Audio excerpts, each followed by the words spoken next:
সাভার ডিওসিসের কর্তৃপক্ষ এটা কোনো কাজ করলো? দেখেন পকেট গেট, এখানে লেখা আছে যে আপনার শুক্রবার এবং রবিবার থেকে বৃহস্পতিবার পর্যন্ত সকাল 10টা থেকে 11টা বন্ধ থাকবে, বিকাল 3টা থেকে 4টা পর্যন্ত বন্ধ থাকবে। তো এরকম 1 ঘন্টা বন্ধ করে, 1 ঘন্টা গেট বন্ধ করে, তো মানুষকে এরকম হয়রানি করার কি দরকার?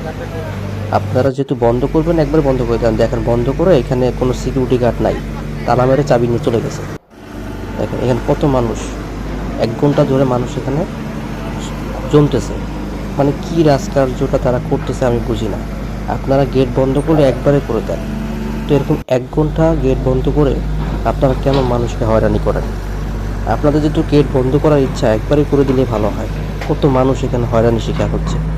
দেখেন কত মানুষ এখানে এসে, এই যে স্কুল কলেজের মেয়েরা, বোর্ড স্কুলের মেয়েরা, পাবলিক স্কুলের মেয়েরা এখানে দাঁড়ায় আছে। দেখেন এটা কি একদম হয়রানি না? তো ডিওসিসি কর্তৃপক্ষকে বলবো